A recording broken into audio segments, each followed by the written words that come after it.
श्रवण करेंगे श्रीमद् भागवतम के अंतर्गत तृतीय स्कंद पंचम अध्याय और 34 नंबर श्लोक से आज हम प्रारंभ करेंगे।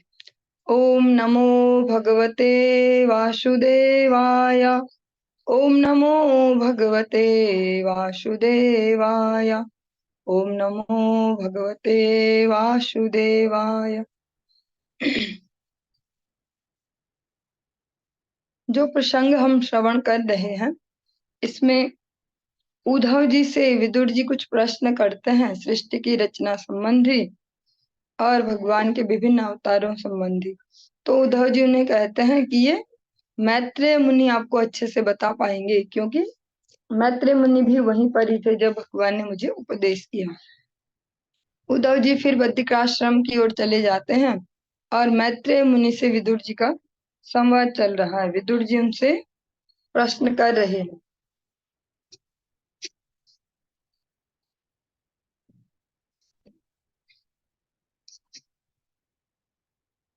अनिलोऽपि विकुर्वाणो नभासोरुबलान्वितः ससर्ज रूप तन्मात्रं ज्योतिर्लोकस्य लोचनम्।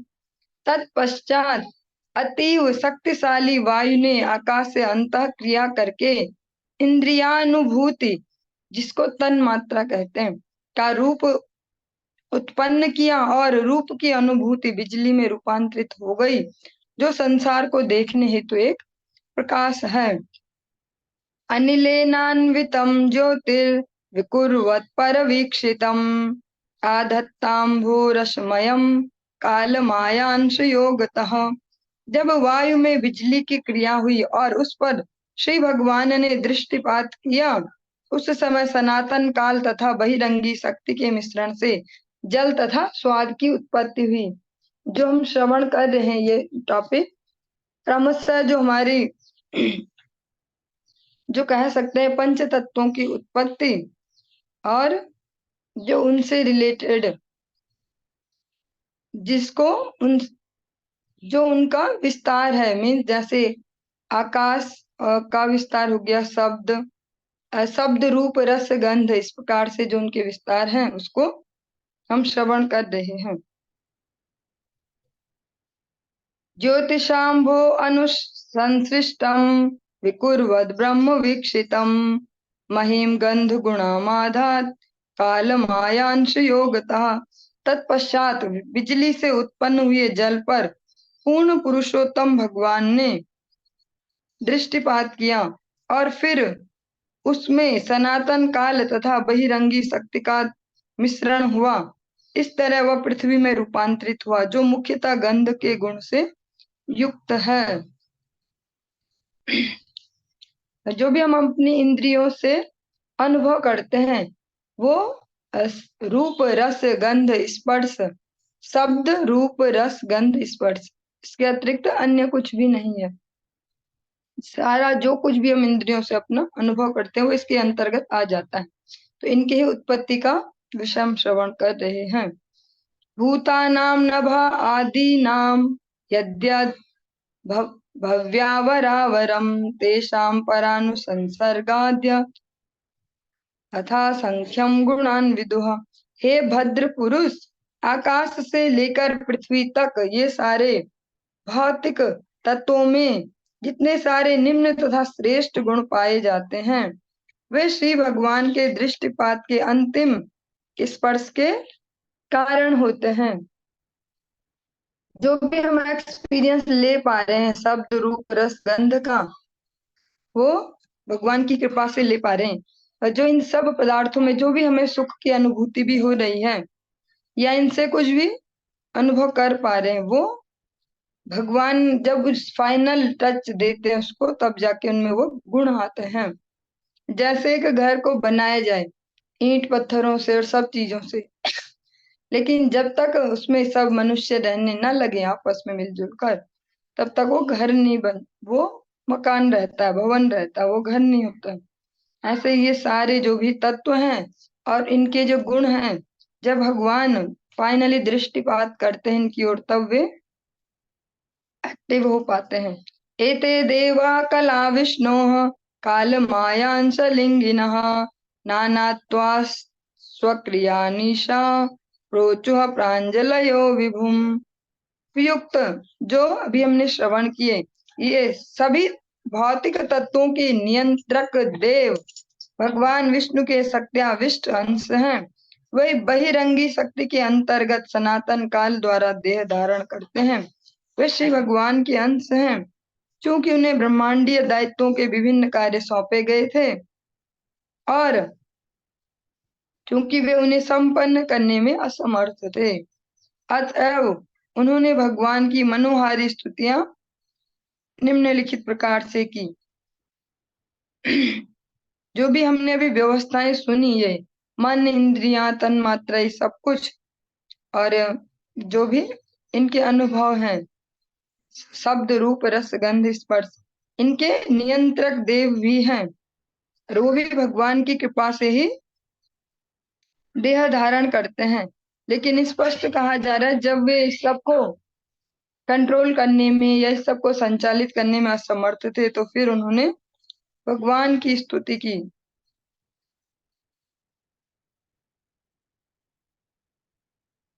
देवा उचुः उचुः नमां ते देव पादारविंदम प्रपन्न तापोप शमात पत्रम यन्मूलकेतायतयो जशोरु संसार दुखम बहिरुक्षिपन्ति।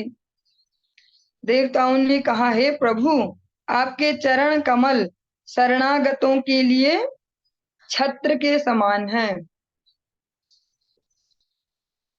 जैसे लेते हैं ग्रीष्म में या वर्षा ऋतु में छाते को ओढ़ लेते हैं तो हमारी रक्षा करता है, इसी प्रकार देवता कहते हैं आपके जो श्री चरण कमल हैं, वे जो शरणागत हैं उनके लिए छत्र के समान हैं, जो भौतिक अस्तित्व के समस्त कष्टों से उनकी रक्षा करते हैं। सारे मुनिगण उस आश्रय के अंतर्गत समस्त भौतिक कष्टों को निकाल फेंकते हैं। अतएव हम आपके चरण कमलों को सादर नमस्कार करते हैं। वे देवगण भी भगवान के जो चरण कमल हैं, कमल के सदृश जो चरण हैं, उनका वंदन कर रहे हैं। आपके चरण कैसे? शरणागतों के लिए छत्र के समान हैं। जिस प्रकार से आप एक बहुत सुंदर कीर्तन गोविंद दास जी का एक श्रवण करते होंगे, भजहूँ रे मना श्री नंद नंदन अभया चरणार वृंद रे। भगवान के चरणों को ही कहा है यहाँ पे भी अभय चरणार विंद, जो भौतिक अस्तित्व के समस्त कष्टों से उनकी रक्षा करते हैं। जो भगवत शरणागति ले लेते हैं, भगवान के चरणों का आश्रय ले लेते हैं, वे जो भी इस भौतिक अस्तित्व में जो भी कष्ट हैं, और ये सारे कष्ट आते त्रिताप के अंतर्गत। अतः सनातन गोस्वामी महाप्रभु से स्पष्ट कहते हैं कि आमी कहने मोरे जारे तापत्र, ये जो 3 प्रकार के दुख हैं, ये हमें क्यों सताते हैं? क्योंकि जब भी हम देखते हैं, हम कभी न कभी किसी न किसी बहाने टेंशन में, डिप्रेशन में, विषाद में जाते हैं। जब ढूंढेंगे कभी कुछ टाइम बाद, जब थोड़ा सा नॉर्मलाइज होकर ढूंढेंगे कारण, तो वो इन त्रितापों के अंतर्गत ही आते हैं। और इनका शमन बिना भगवत शरणागति के हो नहीं सकता, कोई आर्टिफिशियल तरीके से नहीं हो सकता। कोई कहे चलो मेंटल डिप्रेशन है, जाओ काउंसलिंग कराओ, ये करो वो करो, उससे कभी नहीं हो पाएगा। जब भगवान के चरणों की एकांत शरणागति ग्रहण करेंगे, तो खुद ही जो मन पे, बुद्धि पे जितने भी बोझ होंगे, धीरे धीरे उतर जाएंगे। क्योंकि भगवत विमुक्ता ही सबसे बड़ा बोझ है। भगवत विमुक्ता के ऊपर ही सारे जो भी दुखों के पहाड़ हैं वो खड़े होते हैं। जब भगवत विमुक्ता ही हट जाएगी तो सारे पहाड़ भी ध्वस्त। सारे मुनिगण उस आश्रय के अंतर्गत समस्त भौतिक कष्टों को निकाल फेंकते हैं। जो मुनिगण हैं, मुनिगण मीन्स जो मनन करते हैं, मननशील हैं, जो मुनि में जो मनन करते हैं, जो भगवत लीलाओं का और इस जगत का और जो भगवत माया है, जीवों से उसका जो लिंक है, उस सबका जो मनन करते हैं, वे आपके चरणों के आश्रय के बल पे समस्त भौतिक कष्टों को निकाल फेंकते हैं। इस प्रकार से हम सभी में भी नॉर्मली एक फीलिंग होती है कि जो संत होते हैं, जो भगवान के एक निष्ठ भक्त हैं, वो कैसे इतने पावरफुल होते हैं, कैसे कर लेते हैं वो ऐसे, इस प्रकार से वो कैसे कर लेते हैं भगवान के श्री चरण कमलों के प्रभाव से, उनमें जो शरणागति है। अतः हम आपके चरण कमलों को सादर नमस्कार करते हैं। और ये समस्त देवगण कहते हैं, हे भगवान, हम आपके ऐसे जो दिव्य चरण कमल हैं उनकी शरण ग्रहण करते हैं।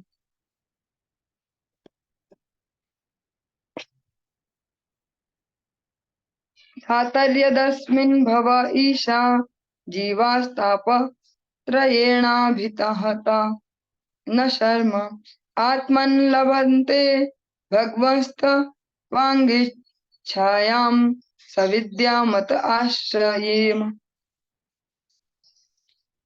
और वे सब देवतागण भगवान को लक्ष्य कर कर कहते हैं, हे पिता, हे प्रभु, हे परमेश्वर, इस भौतिक संसार में जीवों को कभी कोई सुख प्राप्त नहीं हो सकता, क्योंकि वे तीन प्रकार के कष्टों से अभिभूत रहते हैं। अतएव वे आपके उन चरण कमलों की छाया की शरण ग्रहण करते हैं, जो ज्ञान से पूर्ण है, और इसलिए हम भी उन्हीं की शरण लेते हैं।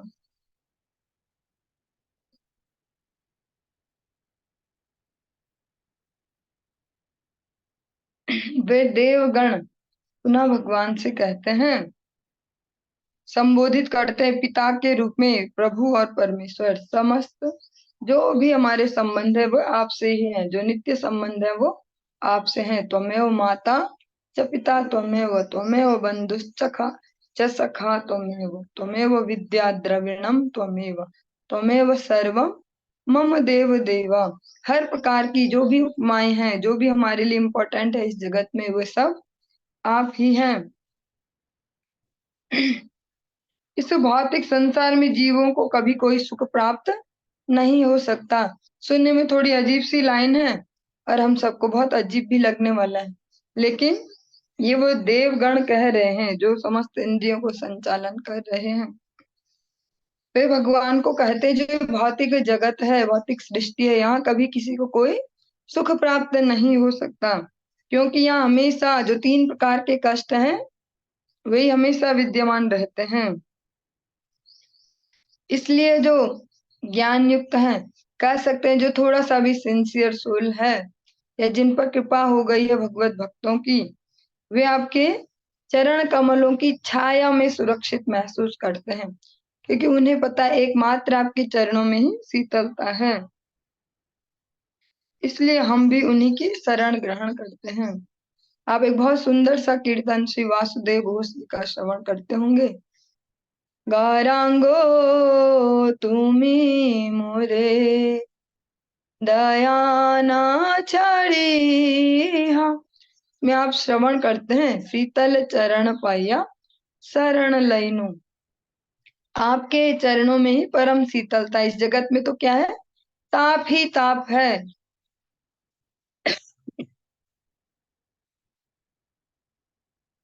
मार्गन्ति यत्ते मुख पद्म नीडेश छंदः सुपर्णे ऋषयो विविक्ते, यस्याघमूर्ष मर्षोद सरिद्वरायाः पदम पदम तीर्थ पदा प्रपन्ना।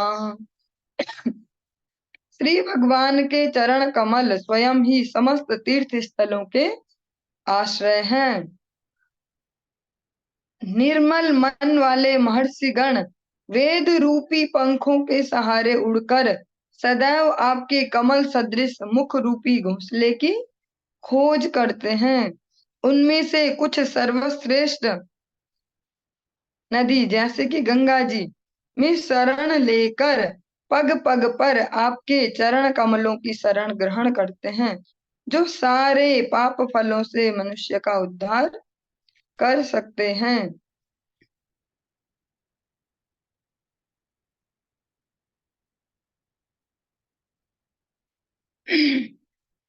श्री भगवान के चरण कमल ही समस्त तीर्थ स्थलों के आश्रय हैं।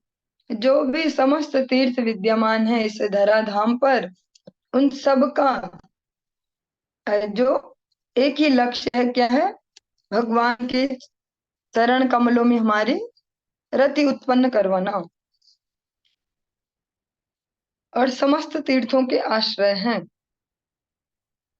जो तीर्थ हैं जिनमें हम सोचते हैं कि हम जाकर अपने पाप धो सकते हैं, कुछ पुण्य ला सकते हैं, वे भी कहाँ से आश्रय पा रहे हैं? वे भी श्री भगवान के चरणों से ही। और अगर इसको प्रैक्टिकली देखा जाए तो सारे जो तीर्थ हैं जिनका उद्गम है श्री गंगा जी, वो भगवान का चरणोदक है। इससे भी हम सरल भाषा में भी समझ सकते हैं। समस्त तीर्थों का जो उद्गम है, आश्रय है, वो भगवान के श्री चरण कमल हैं। और जो महर्षि गण हैं उनकी तुलना यहाँ पर राजहंसों से की गई। वो उनकी एक विशेषता है, वे कमल की जो पंखुड़ियां, पेटल्स हैं, उनसे अपने घोंसले बनाते हैं। तो यहाँ पर महर्षि गणों को कहा जा रहा है वो वेद रूपी पंखों के सहारे, वेदों से आपकी सही नॉलेज लेके हमेशा कमल सदृश मुख रूपी घोंसले की खोज करते हैं। जो आपका मुख कमल है उसकी हमेशा प्रतीक्षा में रहते हैं। और उनमें से कुछ श्रेष्ठ गण जो तीर्थ स्थल हैं, जो आपके चरणोदक से ही पतित पावन बने हैं, उनका आश्रय ले लेते हैं और आपके चरणों की शरण ग्रहण करते हैं। तो जो तीर्थ स्थलों पर जाना है, इसमें एक छोटी सी बात हम ऐड कर सकते हैं। जो तीर्थ स्थलों पर जाना है वो भी कर्म कांड का हिस्सा नहीं है। इस प्रकार से देखते हैं भीड़ भाड़ सी चलती है। अब जी सोमवती अमावस्या आ गई, अब भागेगी पब्लिक हरिद्वार और फिर वहां कचरा कचरा करेगी। अभी कुछ दिन पहले बहुत अलग अलग से ऐसे वीडियोस आए सोशल मीडिया पर कि गंगा जी की दुर्दशा देखो, भक्त आते हैं नहा के भागे, इतना सारा कचरा वहां पर। तो वो गंगा जी उन्हें क्या पुण्य देंगी? उनके पाप धोएंगे? या उन्हें औरों के भी जो इकट्ठे थे वो भी उनके सर पे डाल के भेज देंगे, जा बेटा इसको भी ले जाओ। यथार्थ में समझना होगा कि जो तीर्थ हैं वे भी भगवान की कृपा से ही, जो भगवत आश्रित जन है उनको ही कुछ शांति दे सकते हैं, जो भगवत विमुख है उनको नहीं। और जो ये क्रियाएं हैं स्नान की, अब ये वाली पूर्णिमा तो स्नान करो, ये वाली अमावस्या तो स्नान करो, लेकिन ये एक कर्म कांड भर नहीं है। जैसा बना दिया गया है कि जैसे ही न्यूज आई अब ऐसा वाला आना वाला, सारी जनता भागे भागे भागे और नहाने के लिए, चलो चलो नहा के आओ गंगा जी में, वही साबुन लगा रहे, वही कपड़े धो रहे। तो उसको तीर्थ आश्रय नहीं कहेंगे। तीर्थ तीर्थ आश्रय तो वो होगा जो हम शुद्ध मन से केवल इसलिए गंगा जी के पास जाएं कि हाँ आप भगवान का चरणोदक हैं, इसके स्पर्श से हमें भगवत स्पर्श की अनुभूति होगी। और आपकी कृपा से आप भगवान की सेविका हैं, आपकी कृपा से भगवान की सेवा में हमारी रुचि उत्पन्न होगी। बस इतना ही भाव है, जो जिसको हम स्नान भी कहते हैं। स्नान का वो भाव नहीं कि ऐसा जाते तो पुण्य मिलता है, ऐसी अमावस्या जाओ जाओ सब डुबकी लगाओ फिर जाएंगे भीड़ भाड़ करके, वही सारा प्रशासन भी परेशान। तो ये कर्म कांड नहीं है। जो तीर्थ स्नान जिसको भी कहा जाता है तीर्थों का आश्रय, ये कर्म कांड नहीं है, इसको बना दिया गया है कर्म कांड। ये भगवत भक्ति की प्राप्ति के लिए है। आप स्पष्ट श्रवण करते हैं, श्रीमद् भागवतम भी जहाँ सुनाई जा रही है, वे तीर्थ स्थल पर सुनाई जाती, गंगा जी के तट पर। तो वहां पर वो फिर मारा मारी नहीं चली थी, सब लोग धैर्य से सुन रहे थे कथामृत को। फिर वहां मारा मारी नहीं चल रही थी, डुबकी लगाओ ये तिथि आ गई वो आ गई। यच्छ्रद्धया श्रुतवत्या च भक्त्या समृज्यमाने हृदयवधाय ज्ञानेन वैराग्यबलेन धीरा ब्रजेम तत्तेन्द्रे सरोज पीठम। आपके चरण कमलों के विषय में केवल उत्सुकता तथा भक्ति पूर्वक श्रवण करने तथा उनके विषय में हृदय में ध्यान करने से मनुष्य तुरंत ही ज्ञान से प्रकाशित हो जाता है और वैराग्य के बल पर शांत हो जाता है। अतएव हमें आपके चरण कमल रूपी पुण्यालय की शरण ग्रहण करनी चाहिए। ये जो हमारे समस्त इंद्रियां हैं, मन है, उनके जो नियामक देवता है, नियंत्रक जो देवता है, वे भगवान से ये सब प्रार्थना कर रहे हैं। वे कहते हैं कि आपके जो चरण कमलों के विषय में, चरण कमलों के विषय में कहे या भगवान के जो लीला चरित्र है उनके विषय में उत्सुकता से, ऐसे मरे मरे मन से नहीं, मजबूरी में नहीं, उत्सुकता से और भक्ति पूर्वक जो श्रवण करता है,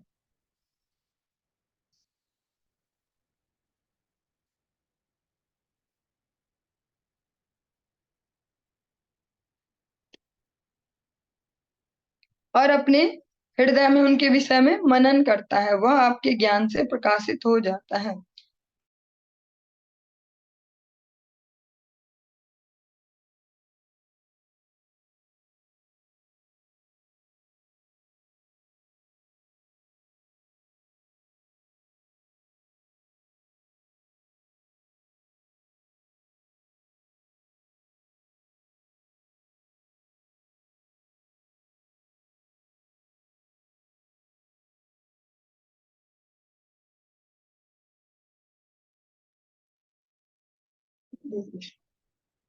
वैराग्य के बल पर शांत हो जाता है। अतएव हमें आपके चरण कमल रूपी पुण्यालय की शरण ग्रहण करनी चाहिए।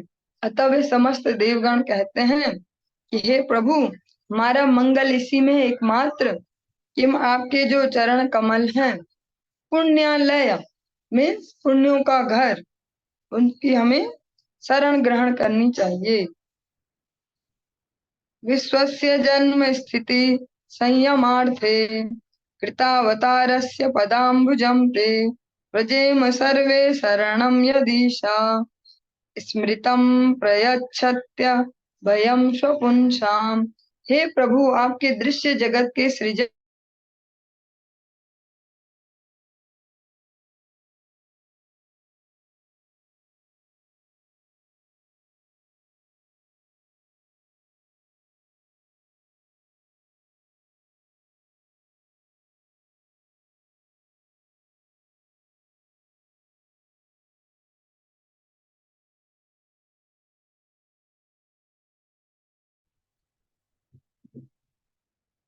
हे प्रभु, आप दृश्य जगत के सृजन, पालन तथा संहार के लिए अवतरित होते हैं, इसलिए हम सभी आपके चरण कमलों की शरण ग्रहण करते हैं, क्योंकि ये चरण आपके भक्तों को सदैव स्मृति तथा साहस प्रदान करने वाले हैं।